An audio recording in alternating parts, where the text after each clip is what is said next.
9:20 de la mañana, nos metemos en otros temas de actualidad, lo que hablábamos desde temprano, el inicio de clases. Para eso recibimos a la presidenta del CODICEN de la ANEP, a Virginia Cáceres. Bienvenida, ¿cómo anda? ¿Todo bien? Gracias Bien. Por la invitación, un gusto estar acá. Un gusto recibirla. Bueno, comenzaron las clases ayer en un panorama particular que ya está marcado por medidas gremiales. Hoy comenzó el paro que va a estar dividido en varios días. ¿Cómo valora este comienzo de clases? Bueno, la verdad que ayer, primero hay que decir, fue una jornada espléndida, realmente. Estuvimos acompañando a algunos centros educativos de Montevideo junto a los directores generales de los subsistemas y la verdad que entrar al centro educativo, ver la emoción de las familias, de los maestros y los docentes en general, que todos estos días previos estuvieron aprontando los centros educativos con carteles, con globos, los nervios de las madres y de los padres que el inicio de clases, después de tanto tiempo de estar con sus hijos en casa, el nervio de volverlo a dejar solo en la escuela, la verdad que fue una jornada muy linda, que la vivimos con mucha alegría. Estuvimos recorriendo, como les contaba, una escuela, un liceo, un María Espínola y el nuevo centro de UTU en Casaballe, allí en el espacio nuevo de políticas sociales, y la verdad que lo vivimos con mucha alegría. Empañado, por supuesto, lamentablemente, con estos 3 paros que se dispusieron para Montevideo a partir de hoy y que, bueno, perjudican simplemente a las familias y a los niños y las niñas que se quedan sin poder asistir a clase. Pero desde la administración estamos garantizando y trabajando para que esto no suceda. Estamos haciendo un relevamiento. En este momento los inspectores están recorriendo, los paros son por zona. Los inspectores están recorriendo las zonas para ver cuál es la situación en cada uno de los centros educativos, si el paro implica también la dirección, esto es, el centro no está abierto o no. Y además, y muy importante, pueden entrar a las redes sociales de la ANEP o a la página de la ANEP y allí se van a encontrar con un listado de las escuelas que son sede, que son aquellas escuelas que los usuarios de comedor escolar, en el caso de que su centro educativo esté cerrado, pueden pasar a retirar su bandeja a partir de las 11 de la mañana y hasta las 13:30. Pueden ir a retirarla, así que es importante que las familias puedan acceder a esa información. La alimentación está asegurada para... La alimentación está asegurada para estos 3 días de esa manera, con escuela sede en donde se puede retirar las bandejas. Allí en el listado ustedes van a ver que está separado por zonas, la escuela y cuáles son la escuela donde se retira y cuáles son las escuelas que les corresponde retirar en esa. Salvo que la escuela esté abierta, porque ahí el comedor de la escuela funciona como funciona habitualmente. Cáceres, desde los sindicatos de la educación, desde hace ya algunos años se habla de un recorte en inversión en educación. Se habla por estos días de superpoblación de grupos en primaria, superando los 30 alumnos, y también la falta de posibilidades de maestros de acceder a cargos. ¿En qué situación estamos? Se habla de unos 300 maestros que no pudieron acceder a cargos aquí en Montevideo. Sí, lamentablemente todos los inicios de año, desde hace 4 años, tenemos el mismo panorama, ¿no? Que es la construcción del relato del caos. Cuando no son las horas de secundaria, ahora son los maestros que se quedaron sin trabajo, los grupos superpoblados.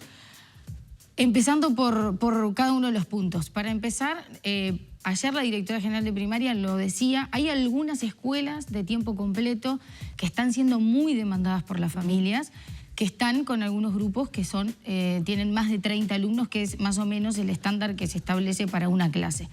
Esa razón responde a que las familias no solamente quieren acceder a un tiempo completo, sino que no en cualquier espacio geográfico del departamento, sino en determinadas zonas son las que tienen más demanda. Entonces, para atender la demanda de la familia, puede ser que existan algunos centros con esas características.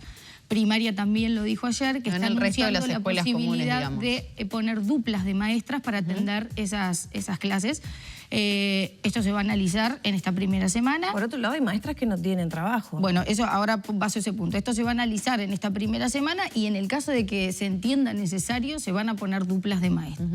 Después, con respecto a las maestras que no tienen trabajo, ustedes saben que nosotros estamos impactados por la baja de la natalidad, que si bien es algo que es un discurso que los demógrafos vienen planteando desde hace muchos años, a partir de ahora lo estamos empezando como a sentir muy fuertemente lo que tiene que ver con educación inicial y primaria. Nosotros tenemos una carrera de maestra de primera infancia que da el Consejo de Formación en Educación, en donde tiene un promedio de matrícula de 3.000 más o menos alumnas, con un egreso anual de 700 más o menos estudiantes egresadas maestras recién recibidas. Hay un grupo de esas maestras recién recibidas que no son efectivas, que recién pasan a integrar los cuerpos docentes, que todavía no han podido acceder a ningún cargo. Eso se debe a que, ustedes saben, los listados cómo se elaboran, cómo las maestras eligen los cargos, tienen un sentido que tiene que ver con la antigüedad, la efectivización, etc. Entonces, no es que hay 200 maestras sin trabajo. Lo que hay es una realidad nueva que, por supuesto, además amerita que nos sentemos a trabajar, porque esto es algo que va a seguir impactando. Lo que pasa es que uno piensa, hay menos niños, sí, hay maestras que no tienen trabajo y hay grupos más numerosos. No hay grupos más numerosos. El relato del recorte, ya a esta altura, debería, o sea, cae por su propio peso. Usted agarra las rendiciones de cuentas y mira la plata que se le entregó a educación para presupuesto educativo y la plata es exactamente la misma. De hecho, hubo un incremento. Por lo tanto, cuando se habla de recorte, no es real. Lo que hubo es una pérdida de salario en términos generales a todos los funcionarios públicos, como ya lo hemos dicho, un sinfín de oportunidades, y que además, y también es bueno recordarlo, en este año, a principio de año, los funcionarios de la educación tuvieron, porque así lo decidió esta administración por un acuerdo que se realizó en el marco de una instancia tripartita, un incremento superior al que tuvieron los demás funcionarios públicos. Esto es, los funcionarios de la educación recibieron un 6,47% de aumento, lo cual impactó en los sueldos, que hay que seguir mejorando claramente, pero que tuvo un muy buen impacto. Con respecto a la cantidad de grupos, si usted mira el histórico, pueden entrar a la página de la ANEP, en los informes que hace la Dirección de Evaluación Educativa de la ANEP, hay una tendencia a la baja que es irreversible y que se viene sosteniendo desde el año 2010 aproximadamente, en donde los grupos en un principio tenían aproximadamente 27 alumnos por clase y llegamos a un 2022 con 21 alumnos por clase. Estos son datos que los genera la propia administración en base a los informes, a la información que genera la plataforma GURI. Por lo tanto, no hay recorte, la tendencia a la baja en la cantidad de alumnos por grupo es absolutamente visible. En el 2022 fue el año en donde tuvimos menor cantidad de grupos con más de 30 alumnos, eso también está en las gráficas, y tenemos un problema de la baja de la natalidad que no solamente afecta a lo que tiene que ver con las matrículas y con las cortes de los estudiantes, sino que nos obliga como país y como administración pública a sentarnos todos alrededor de una mesa y empezar a proyectar de qué manera vamos a afrontar este impacto que tiene múltiples aristas. Una de ellas tiene que ver con el acceso al trabajo.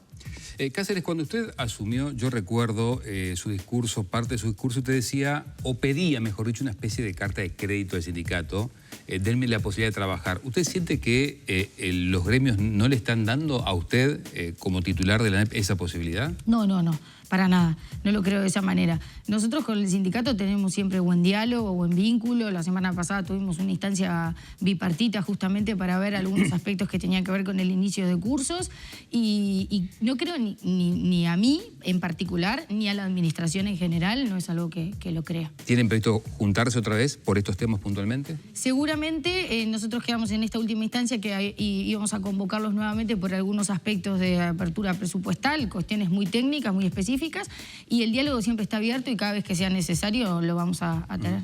Ayer se denunció que quedan 30.000 horas sin asignar en secundaria. ¿Esto es así? No, quedan 15.000 horas sin asignar. Estamos en el 95% de las horas entregadas en todo el país. Algunos departamentos con más del 99%. Montevideo y Canelones estamos por encima del 90%. Y al Estado ayer a las 5 de la tarde quedaban 15.000 horas que se van a ir entregando en el correr de este inicio. ¿Eso cómo se refleja en los centros educativos? Grupos sin cuánta cantidad de materias sin cubrir, dónde están los principales reparos, dónde están los problemas para la asignación. ¿Es falta de docentes? ¿Es falta de qué?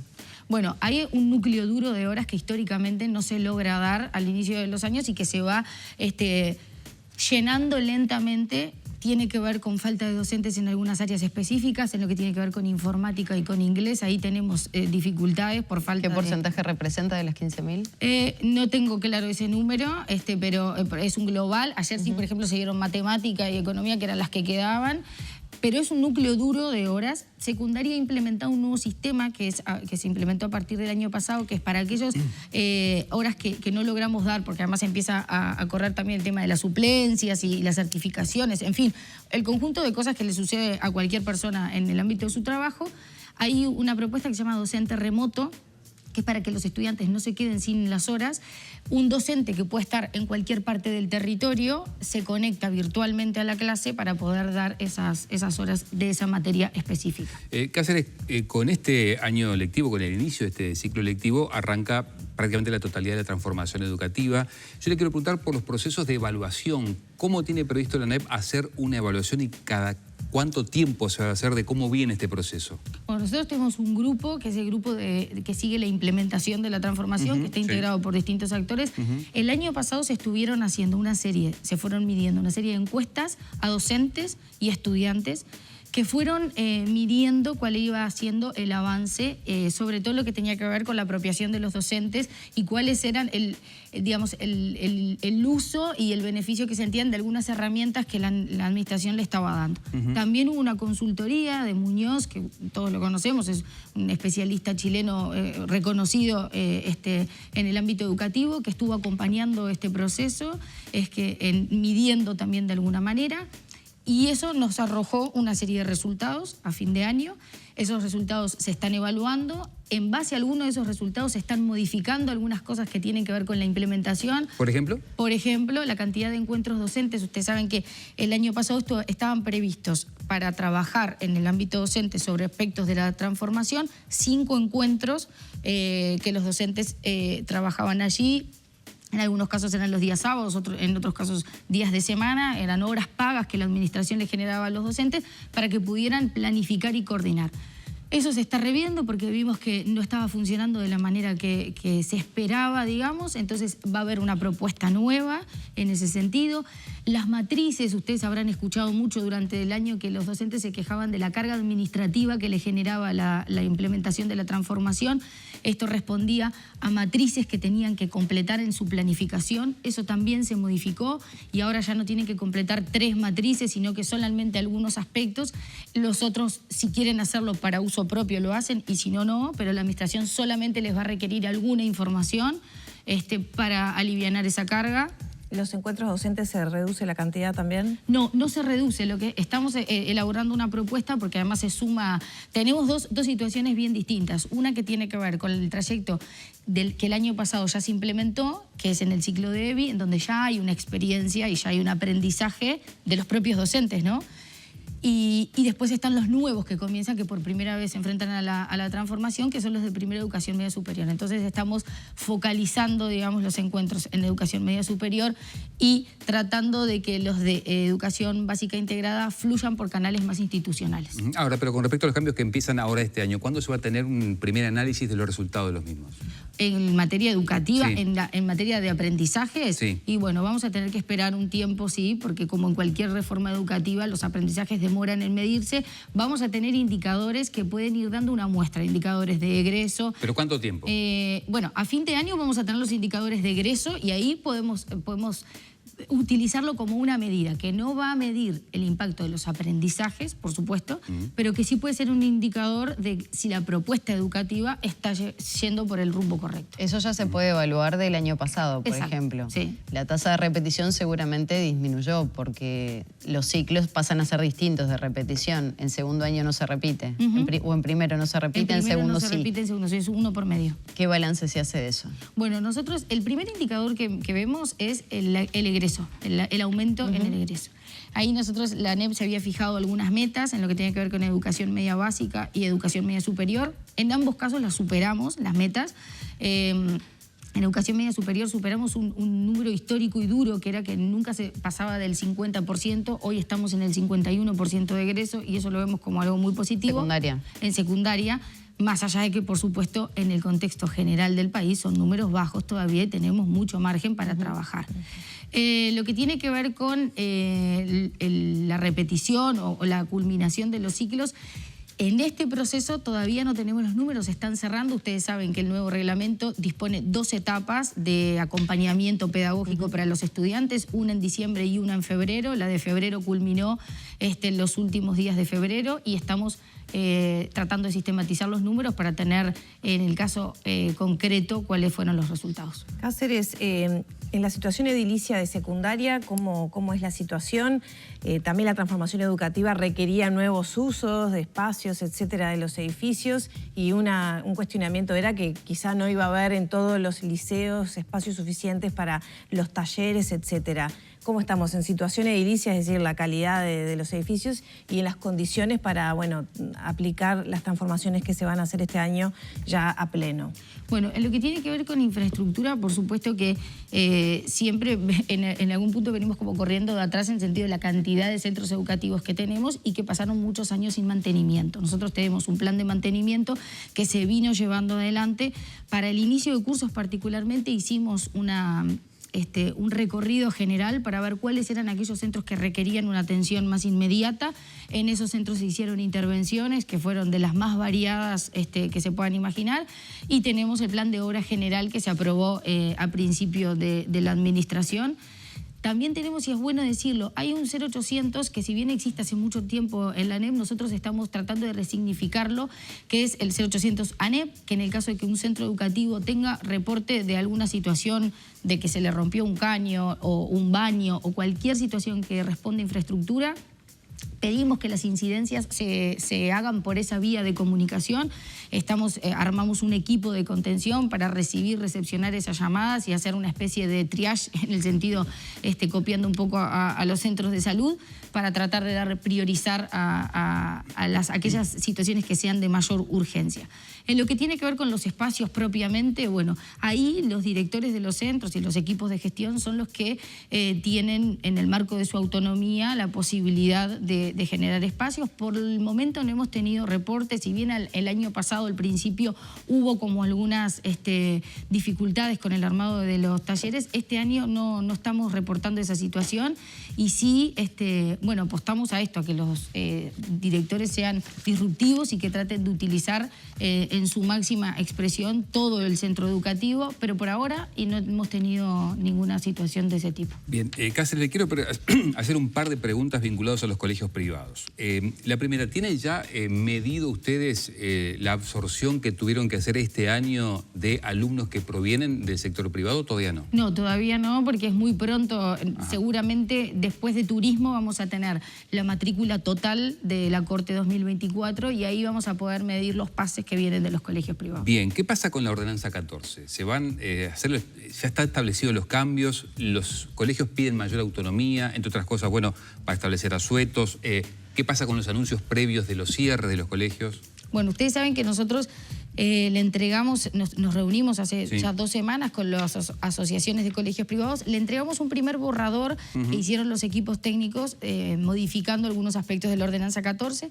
La semana pasada nos juntamos nuevamente y ellos nos hicieron una devolución, nos entregaron 2 documentos, uno por cada una de las asociaciones, en donde hay primero una cuestión conceptual, digamos, y después un análisis artículo por artículo. En algunos de ellos solicitan que se modifique la redacción, en otros hacen algunos aportes como para incluir. Estamos en esa etapa. Ahora el Consejo, con todos esos insumos, va a empezar la discusión. Todavía, en realidad, el documento es tan preliminar que el Consejo como órgano no lo discutió. Seguramente van a tener algunos de los aportes de los colegios puedan ser tenidos en cuenta. ¿Por ejemplo? Bueno, en algunos aspectos que tiene que ver con las vías de comunicación, con los plazos. Nosotros, por ejemplo, tratamos de llevar los plazos de cumplimiento cuando una organización quiere habilitar un centro, bueno, poner plazos para que cumpla con la propuesta pedagógica y demás. A veces, y es bueno reconocerlo, la administración no cumple con los propios plazos que tiene establecidos. Entonces, también desde las asociaciones nos piden de alguna manera que nosotros ajustemos, porque a veces pasa mucho tiempo desde que iniciaron el trámite sin respuesta en ese sentido. Entonces también hay una necesidad de ajustar no solamente los plazos, sino el procedimiento burocrático en sí. Así que en esos aspectos vamos a trabajar. Seguramente la semana que viene nos podamos empezar a abordar. Se pide también un mayor grado de autonomía por parte de los colegios. Sí, autonomía, ellos plantean una autonomía supervisada, nos dijeron en la reunión, en el sentido, bueno, de el calendario escolar, por ejemplo, lo plantean especialmente en ese aspecto. Y bueno, son temas que va a discutir el Consejo, todavía no hay una posición ¿Usted tomada. está a favor de darle mayor autonomía, por ejemplo, en el tema calendario? Yo tengo mi posición personal, Por el eso. Consejo todavía no lo discutió. Pero le pregunto la personal. La Sí, a eso voy. Creo que el calendario debe ser cumplido según lo que establece la ANEP para todo el sistema educativo, no importa si es público o es privado. Bien. Cáceres, respecto al término terrorismo de Estado que tanta polémica ha despertado por estos días, ¿qué opinión tiene usted en particular? Bueno, lo primero que es importante decir es que nosotros no modificamos nada. En los programas vigentes, el programa de primer año de bachillerato que empieza a aplicarse ahora, que es 2023, lo que modifica son los programas de la reformulación 2006 de secundaria, que fue cuando se modificaron los programas, están colgados allí en la página de secundaria. Si ustedes miran esos programas, en ninguno de los 3 años que establece el bachillerato se habla de terrorismo de Estado. Por lo tanto, nosotros no modificamos nada. En primer lugar eso. En segundo lugar, en los programas del 2006, que eran los que estaban vigentes, establecen una lista preceptiva de temas que tiene que abordar el docente en cada área temática. Eso responde a una educación contenidista, que era la que nosotros dejamos atrás y pasamos a una educación por competencias, en donde el programa ya no establece una lista preceptiva, sino que establece temas que el docente tiene que abordar para desarrollar las 10 competencias que establece el marco curricular y que en el marco de la libertad de cátedra, que además establece la Ley General de Educación, entendemos que todos los temas se pueden abordar. ¿No hay una visión negacionista de la dictadura, como dice De Masi, entonces? No, yo no comparto que el Consejo haya tenido una visión negacionista de la dictadura, pero además es un tema que está en el programa y que se aborda. ¿No es de recibo las observaciones de la Asociación de Profesores de Historia, entonces? No, yo entiendo que no, porque si no, con ese mismo criterio estaríamos diciendo que en los últimos años, desde el 2006 hasta la fecha, los docentes nunca hablaron de terrorismo de Estado en las clases, en las aulas, y supongo que si eso hubiera pasado, las asociaciones de profesores de historia hubieran salido a reclamarlo también. Pero ellos reclaman un cambio, justamente. Pero tal cambio no se dio porque los programas que estaban vigentes y nosotros modificamos no hablaban de terrorismo de Estado. Cáceres, muchas gracias por estos minutos. Gracias a ustedes, un gusto.